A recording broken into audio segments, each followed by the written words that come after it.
Assalamualaikum warahmatullahi wabarakatuh. Om Swastiastu, Namo Buddhaya, Shalom, salam kebajikan. Bahagia Yuwana, Rahayu, Rahayu, Rahayu.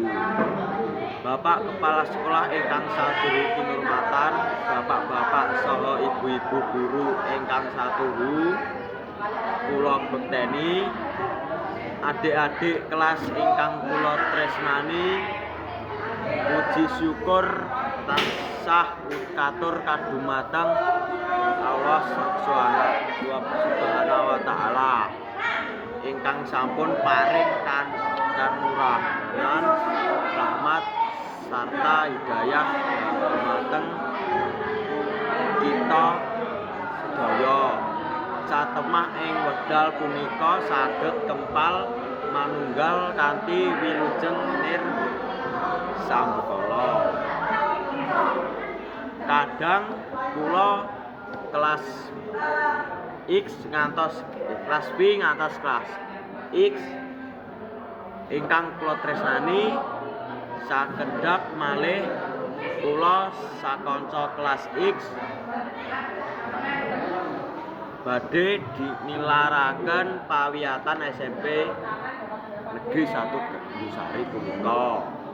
Pramila sadangunipun kula sesrawungan kalian panjenengan sedaya wonten kalepatan saha tindak tanduk ingkang kirang ranani ing panggah panjenengan sedaya.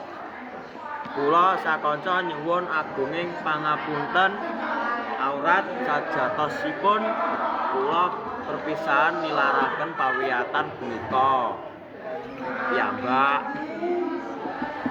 Nanging kados pundi malih jer kula panjenengan sedaya namung titah sawantah paring pepenget dumateng panjenengan sedaya. Sakmedal kula saking pawiyatan punika pangajap kula adik-adik sageta dados siswa-siswi ingkang tansah bangun miturut dumateng bapak saha ibu guru lan dados murid ingkang pinter saha kreatif. Adik-adik ingkang kula tresnani, kula tansah njurung donga lan pamuji mugi-mugi ingkang tasih wonten ing pawiyatan niki tansah pikantuk pangayomanipun Allah Subhanahu wa taala.